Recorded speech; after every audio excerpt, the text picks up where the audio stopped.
Chief secretary Sindh Saeed Mumtaz Ali Shah की मुद्दत मुलाजमत खत्म हो गई। चीफ सेक्रेटरी सिंध मुमताज़ शाह आज मुलाजमत से रिटायर हो जाएंगे।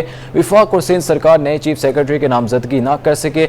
नए चीफ सेक्रेटरी की नामजदगी अदम एतमाद की तहरीक के बाद होगी। चीफ सेक्रेटरी का आर्जी चार्ज कमिश्नर कराची इकबाल मोहम्मद मेमन के सपोर्ट कर दिया गया। चीफ सेक्रेटरी सिंध सईद मुमताज़ अली शाह की मुद्दत मुलाजमत खत्म। चीफ सेक्रेटरी सिंध मुमताज़ शाह आज मुलाजमत से रिटायर्ड हो जाएंगे। विफाक और सिंध सरकार नए चीफ सेक्रेटरी की नामजदगी न कर सके। नए चीफ सेक्रेटरी की नामजदगी अदम एतमाद की तहरीक के बाद होगी। चीफ सेक्रेटरी का आर्जी चार्ज कमिश्नर कराची इकबाल मोहम्मद मेमन के सपोर्ट कर दिया गया।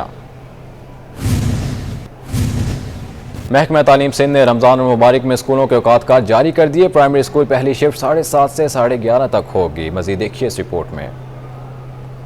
दूसरी जानिब एडमिनिस्ट्रेटर कराची मुर्तज़ा वहाब कहते हैं कि इमरान खान फौरी मुस्ताफ़ी हों। उनके पास अब वज़ीर-ए-आज़म के ओहदे पर रहने का कोई जवाज़ नहीं। खान को आईनी और अखलाकी तौर पर घर चले जाना चाहिए। शेख रशीद डराने की कोशिश कर रहे हैं। अब उनके डराने का नहीं, घबराने का वक्त हो गया है। देखिए ये रिपोर्ट। सिंध हुकूमत ने इमरान खान से मुस्ताफी होने का मुतालबा कर दिया। सिंध असेंबली कमेटी रूम में प्रेस कॉन्फ्रेंस करते हुए एडमिनिस्ट्रेटर कराची मुर्तज़ा वहाब ने कहा कि मेंबरान के साथ छोड़ जाने के बाद अब हुकूमत अक्सरियत खो चुकी है। बेहतर है इमरान खान मुस्ताफी होकर घर चले जाएं। खान वजारत उज़्मा के ओहदे पर रहने का इखलाकी जवाज खो चुके हैं। शेख रशीद लोगों को डरा रहे हैं। अब उनके डराने का नहीं, घबराने का वक्त आ गया है। पार्लिमानी मेंबरान को आप हिरासा करने की कोशिश कर रहे हैं, उनको डराने धमकाने की कोशिश कर रहे हैं। क्या ये काम है वज़ीर दाखिला का? वज़ीर दाखिला को तो ये कहना चाहिए कि हाँ, हम ऐसी फुल प्रूफ सिक्योरिटी प्रोवाइड करेंगे कि हर शख्स आए और अपना हक इस्तेमाल करे। ये डराने धमकाने के वक्त ख़त्म हो गए। अब इनकी घबराहट का वक्त शुरू होता है। आखिरी कुछ दिन रह गए झंडे और डंडे के, जिसको अभी चलाने की कोशिश कर रहे हैं। मुर्तज़ा वहाब का कहना था कि एडमिनिस्ट्रेटर किसी जमात का नहीं, शहर का होता है। पार्टी की मर्जी तक अपने ओहदे पर विराजमान रहूंगा। मुत्तहदा से इंतजामी यूनिट्स के हवाले से कोई मुआहदा नहीं हुआ। इंतजामी यूनिट्स के हवाले से बात की, मैं इस तासुर की नफ़ी करना चाहूँगा। इस तरह का कोई अग्रीमेंट, कोई understanding writing, verbal, oral Pakistan Peoples Party और मुत्तहदा कौमी मूवमेंट के दरमियान नहीं हुआ। पाकिस्तान पीपल्स पार्टी आइन की सरबुलंदी में बिलीव करती है और आइन पाकिस्तान बड़े वाज़े अंदाज में तरीक़ेकार वज़ा करता है। एडमिनिस्ट्रेटर कराची ने वज़ीर-ए-आज़म को धमकी आमेज खत मिलने के मामले पर तबसरा करते हुए कहा कि अगर ये मुल्क के खिलाफ साजिश थी तो इमरान खान इतना अरसा चुप क्यों रहे। LPG की कीमत मुल्क की तारीख की बुलंद तरीन सतह पर पहुंच गई। ओगरा ने अप्रैल के लिए LPG की कीमत में 13 रुपये 34 पैसे फी किलो का इजाफा कर दिया। देखिए ये रिपोर्ट। महंगाई से परेशान आवाम के लिए ओगरा का एक और तोहफा। LPG की कीमतों को तारीखी बुलंद तरीन सतह पर पहुंचा दिया गया। 13 रुपये 34 पैसे के इजाफे के बाद से 1 किलो LPG गैस की नई कीमत 247 रुपये 12 पैसे पर जा पहुंची है। 11.8 किलो का घरेलू सिलेंडर 157 रुपये 44 पैसे महंगा हो गया है। घरेलू सार्फिन LPG कीमतों में इजाफे पर नाला हैं। कहते हैं कि पहले ही महंगाई ने कमर तोड़ रखी है, अब गरीब आदमी आटा खरीदे गैस। पहले आवाम इतनी परेशान है, घरों में गैस वगैरह आती नहीं है और यहाँ पे अगर सिलेंडर जैसे हम लोग लेते हैं तो वो भी हमारे को बहुत महंगा पड़ता है। अभी ये गैस भी महंगी कर देंगे तो परेशानी के और मुताल्लिक हमारी परेशानी और बढ़ जाएगी। शहरियों का कहना था कि घर में गैस आती नहीं है, महंगा सिलेंडर खरीदने की इस्तात नहीं रही। हमारे लिए बहुत ही अफसोस की बात है, गरीब लोग मर रहे हैं, बिला वजह की तकलीफ उठाते हैं। किसी के पास सिलेंडर के पैसे हैं, किसी के पास नहीं है और कराची शहर के अंदर लकड़ियाँ भी नहीं जला सकते, तो बताएं आप कहाँ जाएंगे हम। ना सर, जो जिन इलाकों में नहीं आ रही है उनके लिए बहुत बड़ी प्रॉब्लम है ये गैस के लिए, क्योंकि 240-250 का किलो है सिलेंडर, उनके लिए बहुत मसला है। मार्च में LPG का घरेलू सिलेंडर 2758 रुपये 67 पैसे का था। अब सिलेंडर की नई कीमत 2916 रुपये 11 पैसे मुकर्रर की गई है। LPG की नई कीमतों का इतलाक अप्रैल 2022 के लिए होगा। कराची में बिजली की कीमतों में 3 रुपये 27 पैसे फी यूनिट इजाफा कर दिया गया। बिजली की कीमतों में इजाफा माहाना फ्यूल कास्ट की मद में किया गया है। National electric power regulatory authority ने बिजली की कीमतों में इजाफे का नोटिफिकेशन जारी कर दिया। बिजली की कीमतों में इजाफे का इतलाक अप्रैल के बिलों पर होगा। बिजली की कीमतों में इजाफा माहाना फ्यूल कास्ट की मद में किया गया। कराची के बिजली सार्फिन पर 3 अरब 58 करोड़ रुपए का इजाफी बोझ पड़ेगा। बिजली की कीमत 3 रुपये बढ़ने पर कराची के शहरी बिलक पड़े। कहते हैं शदीद गर्मी में वैसे ही लोड शेडिंग होती है, ऊपर से कीमतों में इजाफा भी किया जा रहा है। बिजली के बिल भरें या खाना खाएं। बहुत गलत है, गरीब आदमी क्या करे, पेट्रोल भी इतना महंगा हो गया है और बिजली पे भी अभी दोबारा बढ़ा दिया है, तो हुकूमत को चाहिए रिलीफ दे थोड़ी। बहुत परेशान है आवाम। बिल्स आ जाता है मगर उसका काम नहीं होता और अब तो ख़ासतौर पे गर्मियाँ स्टार्ट हो गई हैं, तो इलेक्ट्रिसिटी का तो दूर दूर तक सवाल पैदा नहीं हो रहा है। हाँ, अलबत्ता उसके जो बिल्स आएंगे that will be more than जो वो खुद दे रहे हैं हमें, उससे ज़्यादा तो ले लेंगे हमसे।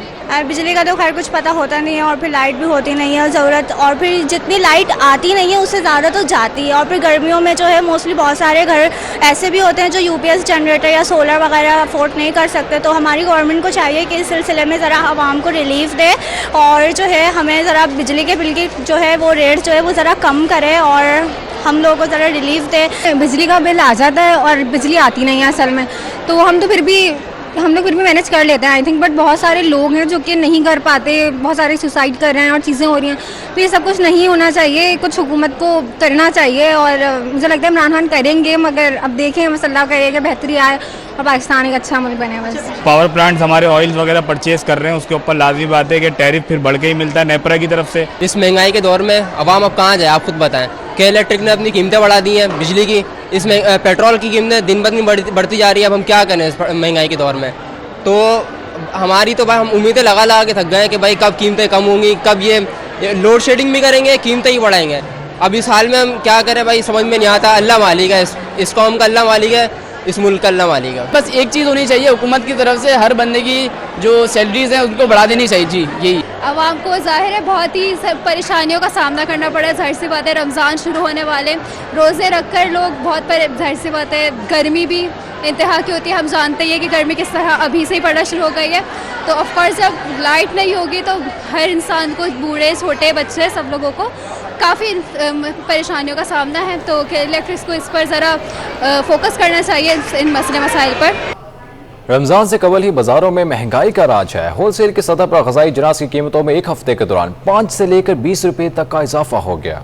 शहर कायद में एक हफ्ते के दौरान होलसेल की सतह पर ग़िज़ाई अजनास 5 रुपए से 20 रुपए तक महंगी हो गईं। 9mm चना 5 रुपए महंगा होकर 240 रुपए और 12mm चना 5 रुपए इजाफे से 280 रुपए पर पहुंच गया। दालों में लाल मसूर 20 रुपए महंगी होकर 200 रुपए पर पहुंच गई, जबकि दाल माश 10 रुपए इजाफे से 260 रुपए पर पहुंच गई। ताहम चने की दाल 5 रुपए और मूंग की दाल 10 रुपए सस्ती हो गई। ताजिर कहते हैं कि डॉलर की कदर में मुसलसल इजाफा दालों और चने की कीमतों में इजाफे का सबब बन रहा है।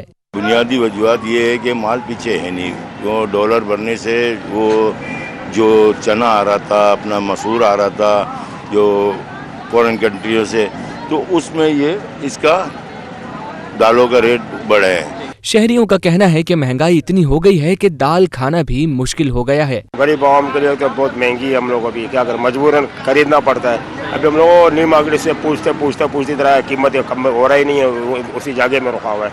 महंगाई चल रहा है सब कुछ, यहाँ सस्ता क्या चीज़ है। आप तेल तो देखिए कितना महंगा, ये भी सब महंगी जा रही है, कुछ चीज़ नहीं है सस्ती, समझ में नहीं आ रहा क्या ले क्या नहीं ले। ग़िज़ाई अजनास की बढ़ती कीमतों ने ताजिरों और शहरियों को परेशान कर दिया है, जिसके इस्तेहकाम के लिए हुकूमती इक़दामात की जरूरत है। कमिश्नर कराची ने रमजान में समोसे पकौड़ों की नई कीमतें मुकर्रर कर दी। मिक्स पकौड़े 320 रुपये में फरोख्त किए जाएंगे। कमिश्नर कराची ने हिदायत जारी कर दी। सरकारी रेट लिस्ट के मुताबिक 35 ग्राम कीमे के समोसे 22 रुपये, जबकि 60 ग्राम का आलू का समोसा 18 रुपये में फरोख्त किया जाएगा, जबकि जलेबी की फी किलो कीमत 320 रुपये मुकर्रर की गई है। SAS वेलफेयर ट्रस्ट की जानिब से जिना अस्पताल के बाहर मुस्तहकीन के लिए दस्तरख्वान सजाया गया, जहां सफेद पोश अफराद को मुफ्त खाना मुहैया किया गया। कराची के मुकामी नौजवानों पर मुश्तमिल फलाही तंजीम SAS वेलफेयर ट्रस्ट के तहत जिना अस्पताल के बाहर दस्तरखान में कई मुस्तहकीन ने अपने पेट की आग बुझाई। शहरियों ने खाना खिलाने की खूबसूरत रिवायत को सराहते हुए तंजीम का शुक्रिया अदा किया। SAS वेलफेयर ट्रस्ट के ओहदेदारान का कहना है कि अस्पताल में इलाज की गर्ज से मुख्तलिफ शहरों से लोग आते हैं। मरीजों के अहले खाना के लिए सहूलत मुहैया की गई है। जल्द वार्ड्स के अंदर और दीगर अस्पतालों में भी ये सिलसिला शुरू करेंगे। सबसे पहले शुरुआत हमने यहीं से ली है, फिर जिना हॉस्पिटल के अंदर सर्जिकल वार्ड है, जितने वेटिंग एरियाज हैं वहाँ हमने सबको खाना खिलाया है। उसके अलावा हमने अभी तारिक रोड सिंधी मुस्लिम पे भी लगवाया दस्तरखान। रमज़ानों के हिसाब से शुरू किया है कि जितने लोग भी हैं दस्तरखान हम लोग स्टार्ट करें और जितने लोग हमारे साथ कोऑपरेट करना चाहते हैं वो आएँ और हम लोग के साथ ताउन करें, क्योंकि हम जो है बिठा के लोगों को तसल्ली से खिला रहे हैं। जो बीमार लोग आए हुए हैं, जिनके घर दूर हैं, जो उधर है, तो वो आराम से इधर बैठ के खा सकते हैं। SAS के ज़ेरे एहतमाम शहर में मुख्तलिफ शोबों के कई फलाही मंसूबे चल रहे हैं, जबकि फ्री दस्तरखान का भी एहतमाम किया जाता है। कैमरामैन फरहान अहमद के साथ आदिया नाज, सिटी 21।